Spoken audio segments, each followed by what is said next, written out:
Halo sahabat semua, selamat datang kembali di channel saham hari ini.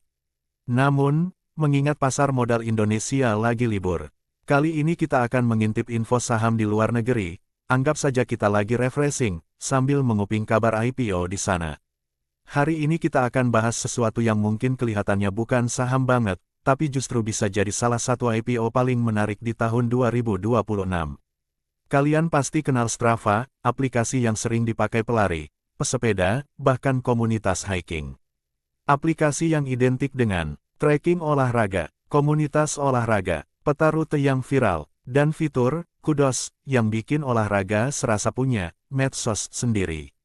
Nah, kabar besarnya, Strava resmi mengajukan dokumen IPO. Artinya apa? Artinya Strava serius mau masuk bursa saham, dan ini bisa membuka peluang besar, bukan cuma untuk investor global, tapi juga jadi sinyal bahwa IPO sektor sport tech dan health tech bakal panas lagi. Di video ini kita akan kupas lengkap. IPO Strava itu apa dan sejauh mana prosesnya? Strava itu bisnisnya sebenarnya seperti apa? Berapa estimasi valuasi dan kekuatannya? Faktor tren Gen Z dan run club boom. Risiko besar yang harus kamu tahu sebelum ikut euforia. Dan skenario, kalau sudah IPO, investor retail harus ngapain? Jadi pastikan nonton sampai selesai, karena di akhir saya akan kasih checklist simple, apakah Strava layak dipantau sebagai saham IPO atau cuma hype doang. Bagian 1, pengajuan IPO Strava. Oke, kita mulai dari beritanya dulu. Menurut laporan, Strava sudah mengajukan dokumen penawaran umum perdana saham atau IPO di Amerika Serikat. Bukan cuma rumor biasa, ini levelnya sudah serius karena Strava disebut mengajukan secara confidential filing dan menggandeng Goldman Sachs sebagai penjamin emisi utama. Sumber awalnya datang dari media teknologi bisnis The Information, dan kemudian kabar ini juga ditegaskan oleh Reuters. Kalau tidak ada hambatan, IPO Strava disebut bisa terjadi musim semi 2026, kira-kira antara Maret sampai Mei. Tapi penting dicatat, sampai titik ini Strava belum mempublikasikan simbol saham, ticker, harga IPO, jumlah saham yang dilepas, target dana yang dihimpun, dan valuasi final, karena masih tahap awal. Namun justru disinilah menariknya, kita bisa analisis dari data valuasi terakhir, tren bisnisnya, dan pasar industri.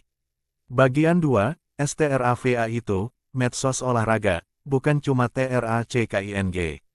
Banyak orang mengira Strava itu cuma aplikasi GPS tracking. Padahal inti kekuatan Strava adalah, Strava itu social network plus data olahraga.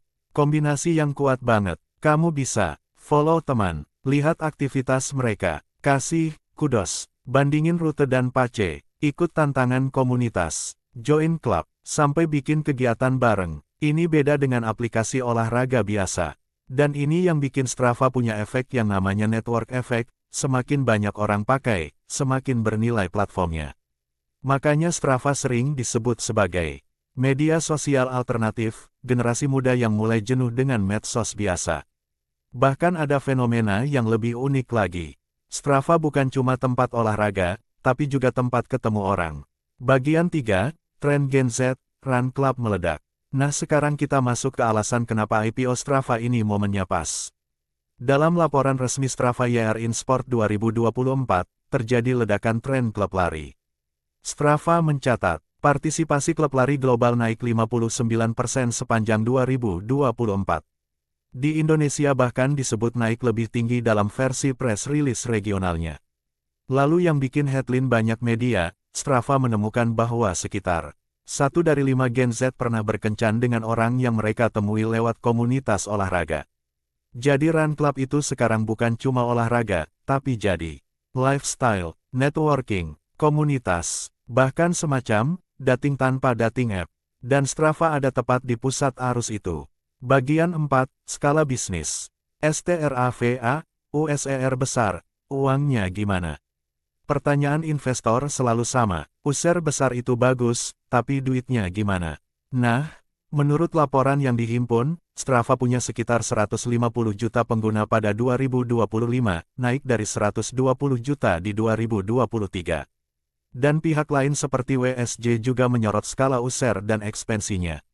Strava punya model bisnis utama, freemium, gratis tapi dibatasi fitur. Subscription Premium, tantangan berbayar, Sponsored Challenge, Brand Partnership. Soal pendapatan, Reuters menyebut perusahaan ini kemungkinan masih di fase menuju IPO dengan revenue yang tumbuh, tapi dokumen IPO belum membuka semuanya. Pertumbuhan pendapatan diperkirakan bisa lebih dari 50% sepanjang tahun lalu, namun total pendapatan per tahun masih di bawah 500 juta dolar AS. Artinya apa? Artinya Strava bukan perusahaan kecil, tapi juga belum sebesar raksasa seperti Meta atau Google.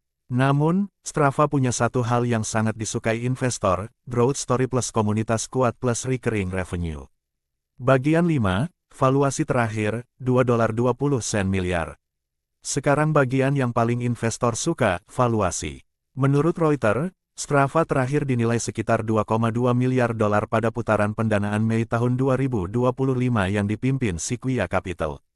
Wall Street Journal juga melaporkan valuasi yang sama, termasuk debt. Dan Financial Times menulis CEO Strava, Michael Martin, menyatakan niat untuk go public pada waktu yang tepat untuk mendapat modal tambahan termasuk untuk akuisisi. Jadi ini bukan rencana dadakan. Ini sudah dipanaskan sejak 2025. Bagian 6, strategi, Super App Fitness, akuisisi RUNNA dan DBREA-KAWAY. Strava juga tidak diam. Dalam beberapa laporan, Strava melakukan akuisisi. Runa, aplikasi pelatihan lari dari Inggris. DBREA-KAWAY, platform latihan bersepeda. WSJ menyorot strategi ini sebagai cara Strava memperkuat sisi coaching training. Bahkan Strava baru-baru ini merilis fitur premium baru bernama Instant Workouts, yang mengarah ke arah Strava menjadi asisten latihan, bukan cuma catatan olahraga. Jadi kalau kita tarik garis besar, Strava sedang bergerak dari tracker plus sosial, menjadi tracker plus sosial plus coaching plus training ekosistem. Dan inilah tipe narasi yang biasanya investor suka saat IPO. Bagian 7, analisis investasi, IPO Strava bagus atau berbahaya. Oke, sekarang kita masuk ke bagian penting, sudut pandang investor. Kalau Strava IPO 2026, kita harus lihat dua sisi. Sisi bullish positif, tren global healthy lifestyle makin panjang. Strava punya basis komunitas dan network effect. Subscription sama dengan recurring revenue. Ekspansi coaching, Runa, Instant Workouts memperbesar monetisasi. Brand partnership dan sponsored challenge bisa jadi mesin profit besar. Sisi bearish, risiko. Kompetisi ketat, Garmin, Nike, Apple Fitness, dan lainnya.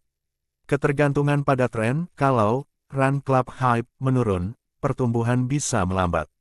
Risiko privasi dan keamanan data lokasi, ini sensitif di produk tracking GPS. IPO market risk, kalau pasar tech lagi lesu, valuasi bisa jatuh. Belum jelas profitabilitas, user banyak tidak sama dengan untung besar. Jadi, Strava ini potensinya besar, tapi juga tidak otomatis jadi saham, pasti cuan. Bagian 8, strategi retail, kalau Strava sudah listing, harus ngapain? Nah, buat kamu investor retail, jangan cuma ikut hype.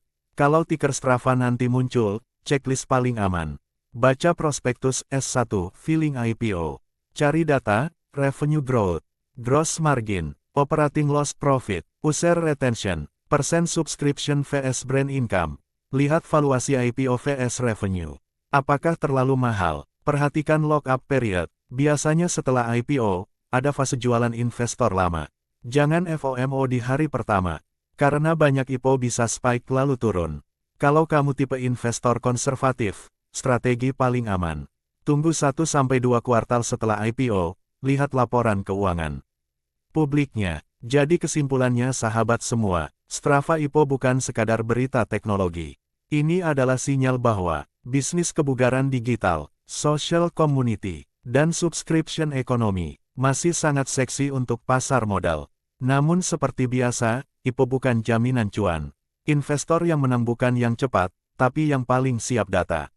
Buat kamu yang tidak mau ketinggalan IPO global dan saham tematik yang lagi tren, jangan lupa like, subscribe, dan aktifkan loncengnya, karena saya akan update perkembangan Strava ini sampai nanti resmi listing.